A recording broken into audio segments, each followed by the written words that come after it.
창세기 17장 9절로 10절의 말씀입니다.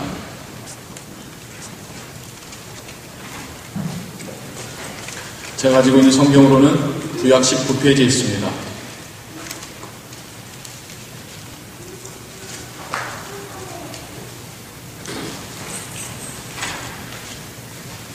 창세기 17장 9절 10절의 말씀, 우리 모두가 한 목소리로 함께 읽도록 하겠습니다. 시작. 하나님이 또 아브라함에게 이르시되 그런즉 너는 내 언약을 지키고 내 후손도 대대로 지키라. 너희 중 남자는 다 할례를 받으라. 이것이 나와 너희와 너희 후손 사이에 지킬 내 언약이니라. 아멘.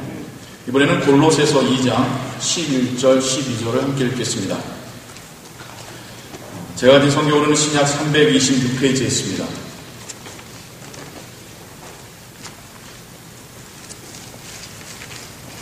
골로새서 2장 11절 12절의 말씀입니다.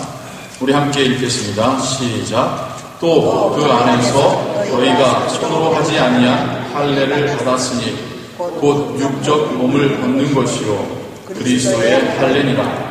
너희가 세례로 그리스도와 함께 장사함과 하고 또 죽은 자들 가운데서 그를 일으키신 하나님의 역사를 믿음으로 말미암아 그 안에서 함께 일으키심을 받았느니라. 아멘. 오늘은 조금 따분한 주제를 가지고 여러분과 말씀을 나누고자 합니다. 이렇게 성찬과 혹은 세례가 있는 주일에는 어떤 거기에 담긴 하나님의 신학적인 의미, 하나님의 그 메시지, 어떤 성경 가운데 흐르고 있는 이 예식에 대한 의미, 이런 것들을 우리가 함께 듣고 어떤 깨닫는 것이 좀 유익이 있겠다 싶어서 오늘은 특별히 세례에 관련된, 구약에서는 할례라고 말하고 신약에서는 세례가 된 이것에 대하여서 우리가 함께 생각해 보기를 원합니다. 여러분 할례 받으셨습니까? 포경수도 말고요. 우리는 할례 안 받습니다. 그렇죠? 네. 그런데 구약에서 하나님은 아브라함에게 약속을 하시면서 내가 너와 네 자손들의 하나님이 될 것이야. 너는 내 앞에서 온전해야 되는데 그 증표로 할례를 행하거라. 다행히 남자들만입니다. 남자들만이라도 할례를 행하거라 라고 하나님께 명령하셨어요. 그 뒤에 보면 할례 받지 않은 자손은 내 백성이 아니다. 그런 뉘앙스의 아주 그냥 엄한 명령을 하셨습니다. 그래서 유대인들은 다 할례를 받았습니다. 그런데 이것이 시간이 지나가면서 많은 오해를 만들어내기 시작합니다. 할례를 받은 이스라엘 민족에게는 이제는 우리들은 뭔가 다른 사람들이야. 할례 받지 않은 저 사람들과는 뭔가 다른 사람들이야 라는 개념이 강하게 생겨나게 됩니다. 그래서 자기들은 깨끗한 민족, 할례 받지 않은 저들은 더러운 민족, 하나님께서 버리실 사람들이라는 생각을 갖게 되죠. 이것이 예수님이 오신 다음에도 초대교회 시절에도 중요한 신학적 이슈가 되게 됩니다. 그리고 이것으로 인한 결정이 이제는 온 세계 교회에 선포되어지고 적용이 되어지게 됐습니다. 심지어 우리에게까지도 이때 행해진 결정이 이제 우리에게까지도 적용이 되게 된 것이라는 것입니다. 할례에 대해서 좀 더 제가 설명을 드리자면요. 하나님께서는 갈대아 우르라고 하는 저 먼 지방에 살고 있던 아브라함을 찾아가셨습니다. 그리고는 명령하시죠. 내가 네게 지시할 그 땅으로 너는 가라. 이 명령 따라서 아브라함은 자신이 살던 곳, 고향, 친척, 그 모든 것을 뒤로 한 채 짐을 싸고 떠납니다. 그렇게 해서 도착한 곳이 가나안입니다. 약속의 땅이죠. 하나님께서 가라고 명령하셨고 또한 이곳으로 너와 네 후손을 축복하겠다 약속하신 그 땅에 오게 됩니다. 하나님은 여러 차례에 걸쳐서 아브라함에게 나타나시고 약속을 주시는데요. 그때 오늘 우리가 함께 보았던 한 가지 의식을, 예식을 명하십니다. 그것이 바로 할례입니다. 할례는 남자 생식기의 끝부분 표피를 잘라내는 것입니다. 그래서 할례를 받고 나면 성인 남자의 경우는 3, 4일간 제대로 움직일 수가 없습니다. 심한 고통이 있기 때문이죠. 만약 이때에 다른 민족들이 쳐들어온다면 어떻게 될까요? 제대로 싸워보지도 못하고 죽임을 당하게 될 것입니다. 이 이야기가 또한 창세기에 나와요. 야곱의 딸이 강간을 당하죠. 이 여동생의 친오빠 둘이 일을 갑니다. 가만두지 않으리라. 그런데 속없이 이 디나를 강간했던 그 부족의 추장 아들이 나에게 아내로 주세요. 내가 뭐든지 해줄게요. 라고 하는 거예요. 그러니까 무엇을 요구하냐면 우리는 할례받은 민족이다. 우리는 할례받지 않은 사람들과 함께 할 수 없으니 너희 모든 부족 남자들이 할례를 받으면 우리 여동생을 너희에게 아내로 주고 우리가 하나의 민족, 하나의 부족이 될 것이다. 한 식구가 될 것이다. 그래 약속을 해줍니다. 신나가지고 모든 부족 남자들이 할례를 행합니다. 걷지 못하고 움직이지 못할 때에 두 사람이 쳐들어가서 모든 남자들을 다 죽이는 그런 일이 창세기에 일어나게 되죠. 더불어서 그러니까 이 할례를 받는다는 것은 물론 짧은 기간이긴 하지만 나의 생명도 주께 있습니다. 하나님이 나를 보호하셔야 됩니다. 나의 생명이 하나님께 있습니다라는 영적인 의미, 신학적 의미가 거기에 담겨지게 됩니다. 두 번째로는 생식기의 표피를 잘라내는 할례는 이제는 이 생식기를 통하여 나오는 자손은 하나님의 것입니다. 하나님과 약속에서 태어난 자손입니다. 라고 하는 그런 고백이 되게 되는 것입니다.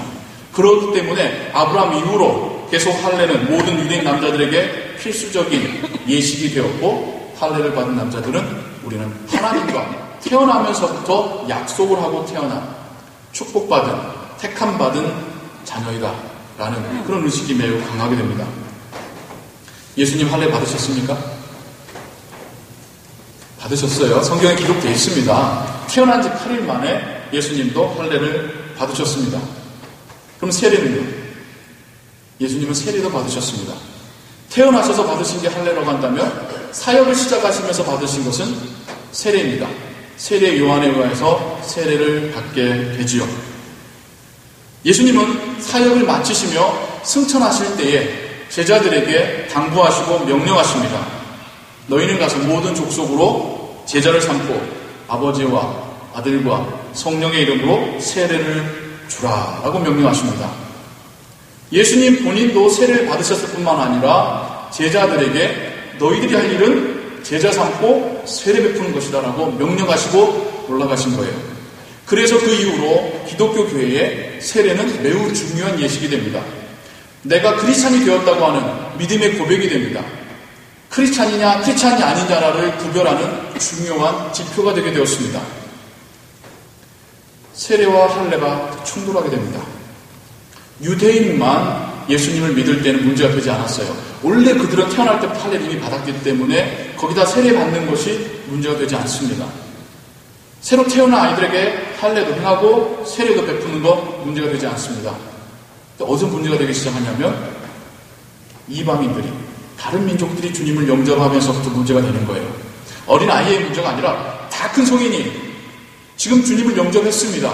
확실하게 예수님을 영접했습니다. 그런데 할례를 행해야 된다라고 주장하는 거예요. 유대인들은. 이방인들은 이게 불편한 겁니다. 내가 예수님 확실하게 믿는데 굳이 이것까지 해야 되는 것인가?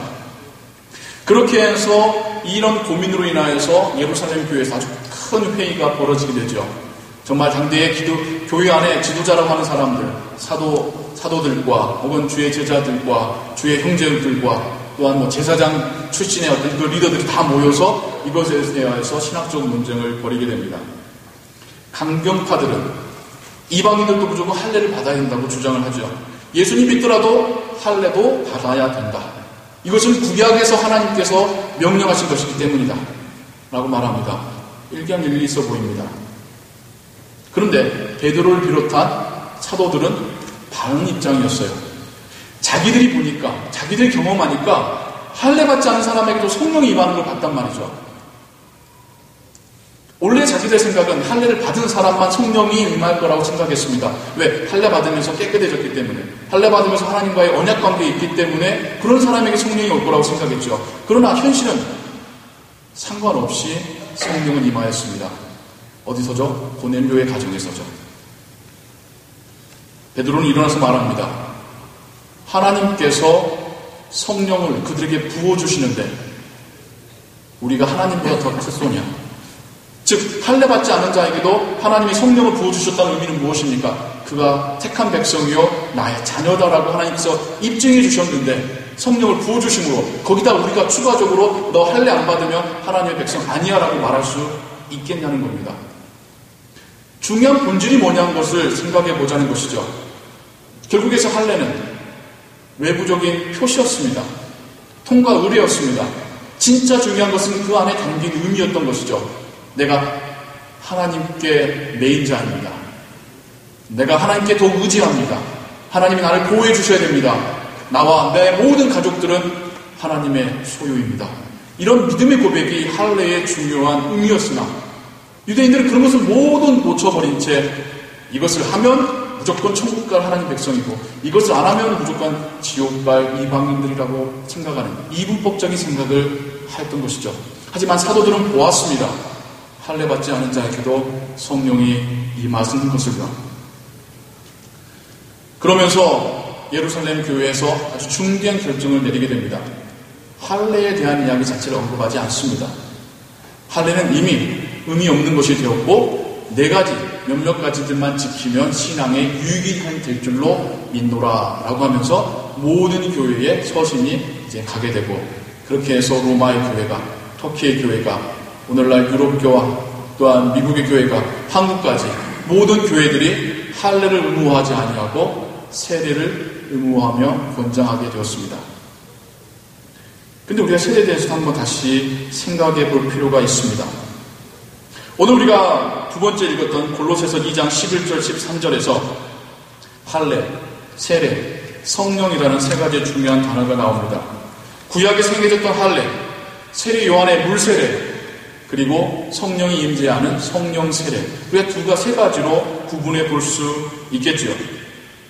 예수님도 그리고 바울도 할례를 받지 말라라는 말은 하지 않았습니다. 더 중요한 것은 할례와 신약에서 행해지는 예수님이 명령하셨던 이 물로 세례받는 것의 의미라는 것이죠. 영적인 의미가 무엇이냐는 것입니다. 제가 할례의 영적인 의미를 말씀드렸죠.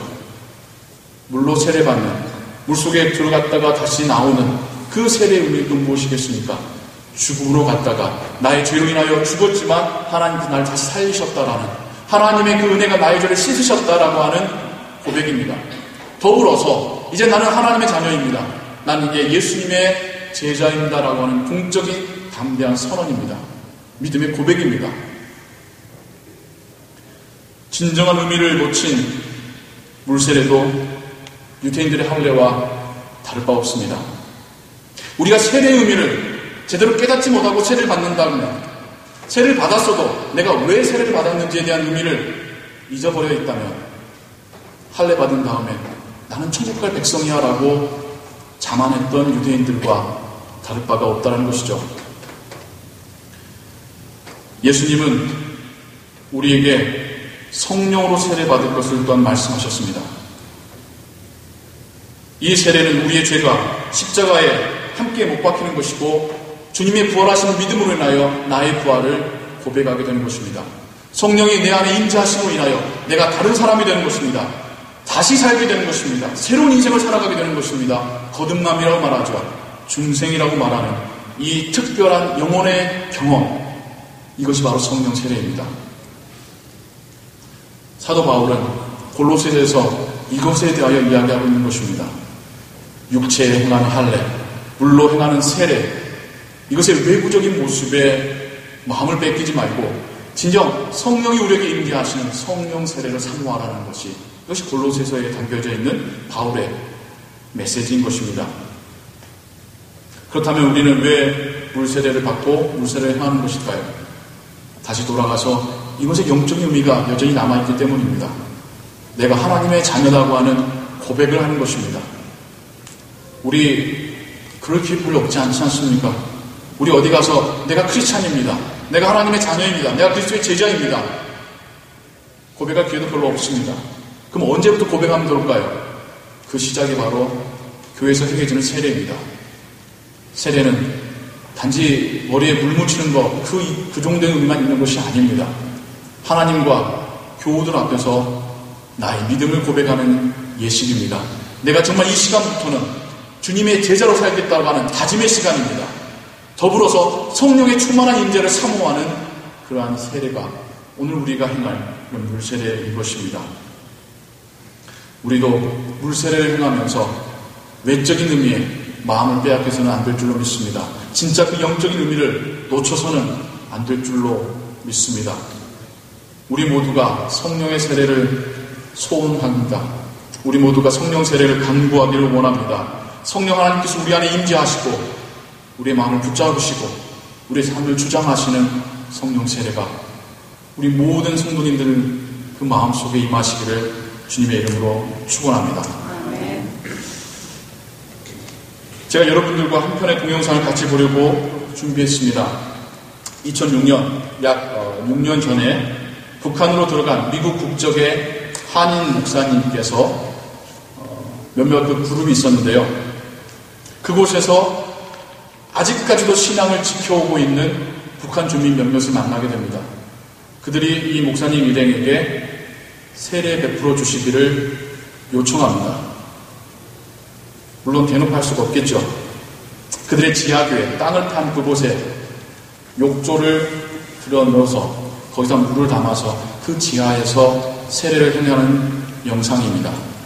그리고 우리는 보통 떡으로 하는, 빵으로 하는데 그런 빵이 없으니까 시루떡을 가져다가 그리고 목사님들이 그 북한의 고위 관료들을 주려고 가져갔던 포도주 병 중에 하나를 가져다가 그들에게 성찬식을 행하는 그 장면, 정말 은밀히 찍힌 그 장면을 제가 함께 이렇게 보려고 가져왔고요. 마지막에는 당시 78세 정도 되는 할머니께서 이불을 둘러쓰고 하는 기도가 그 음성이 나옵니다. 우리 정윤호 장로님 비슷한 연배시죠. 어릴 적에 부모님을 따라 교회를 나가고 하나님을 영접했습니다. 그러나 한국 전쟁 때에 월남하지 못하고 북한에 발목이 잡혔는데 오늘날까지 그 신앙을 지켜오고 계시는 이불을 둘러쓰고 숨을 죽여가면서 하나님께 그 북한을 위하여서 기도하시는 그 음성이 마지막에 담겨 있습니다. 우리가 대하는 세례와 그들이 대하는 세례가 어떻게 다른지 우리 한번 같이 보았으면 좋겠습니다. 그의 죽으심을 받아 연합한 자가 되었으니 또한 그의 부활을 받아 연합한 자가 되리라. 우리가 알므로가 그 옛사람 예수와 함께 십자가에 못 박히셔서 죄의 멍에를 위하여 하시는 우리가 죄에게 종로를 하지 아니하고 하니 예수님이 내 구주인 걸 믿으십니까? 예수님이 나를 십자가에 죽으신 거 믿으세요? 이제 세례 받으면 죽든지 살든지 예수님 증거하면서 예수님 꼭 믿고 영생 얻을 거 믿으시죠? 예수를 구주로 믿는 하나님의 딸에게 내가 성부와 성자와 성령의 이름으로 세례를 주노라.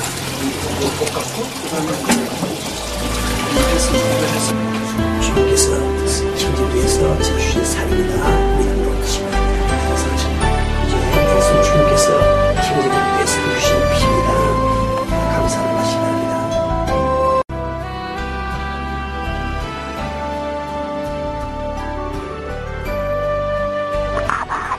오늘 아버지요, 교회가 다 무너졌습니다.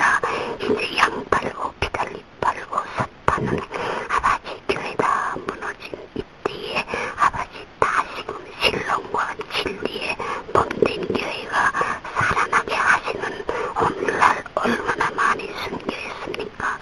피의 시초가 되고 십자가의 그리스도의 표가 아버지요 구원의 표가 되어서 이 민족을 아버지 구원하시고 이 민족을 가리시게 아니라 하시려고 아버지 역사하는 역사의 일선이 이 아들이 나셨습니다. 아버지 사로는 땅입니다. 아버지 몸된 교회의 일 피로써 순교한 피사선들이 오늘 다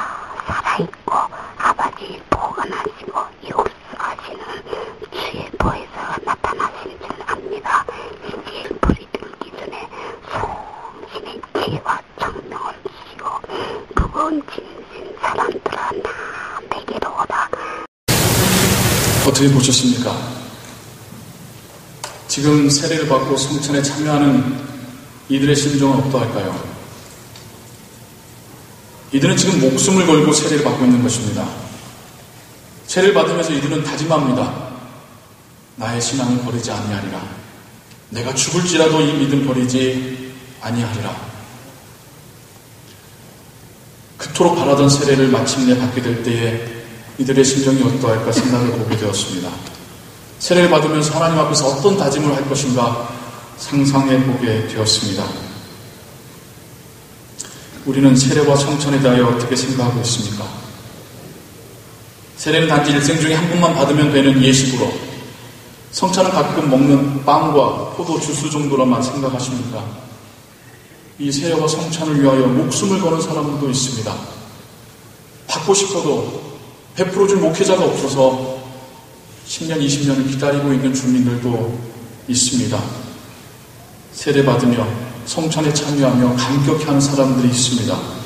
이것을 통하여 자신의 믿음을 고백하는 사람들이 있습니다. 저는 분명 이들에게 성령의 세례도 함께 임하였음을 확신하며 말할 수 있습니다. 오늘 우리가 참여할 세례와 성찬이 살아있는 의미가 있기를 소원합니다. 그냥 구경거리가 아니라 내가 하나님의 자녀였구나, 내가 이것을 고백해야 되는 거구나, 다시 한번 되새기는 시간 되기를 소원합니다. 주님의 살과 피를 대할 수 있다는 것이, 함께 예배할 수 있다는 것이 얼마나 우리에게 주신 큰 자유이며 축복이구나, 우리 함께 고백할 수 있는 시간 되기를 소원합니다. 특별히 오늘 세례받고 여러분 앞에서 믿음을 고백하는 새 자녀 위에 하나님의 놀라운 은혜가 임하기를 소원합니다. 그 자녀들을 보면서 우리 모두가 더욱 믿음으로 살기를 결단하는 시간 되기를 소원합니다. 주님의 살과 피에 참여하며 감격해하며 기뻐하며 하나님의 나라를 확신하는 이 시간 되시기를 주님의 이름으로 축원합니다. 기도하겠습니다. 사랑과 은혜 하나님 아버지, 하나님의 명령이었고 주님의 명령이었습니다. 이제 우리가 세례받은 자로 주 앞에 섭니다. 우리의 믿음을 담대하게 고백합니다. 하나님의 자녀요 주님의 제자임을 선언합니다. 이 믿음 위하여 우리가 더욱더 굳건한 믿음 갖게 하시옵소서. 이 고백을 하는 자들이 되게 하여 주시옵소서. 이 고백의 의미를 아주 무겁게 받아들이는 우리의 신앙이 되게 하여 주시옵소서. 우리에게 베풀어 주시는 세례와 입교, 성찬에 감사드립니다. 삼위 하나님이 함께 하시며 특별히 성령께서 우리 마음 가운데 커다란 기쁨 주시는 이 시간이 되게 하여 주시옵소서. 예수 그리스도의 이름으로 기도하옵나이다. 아멘.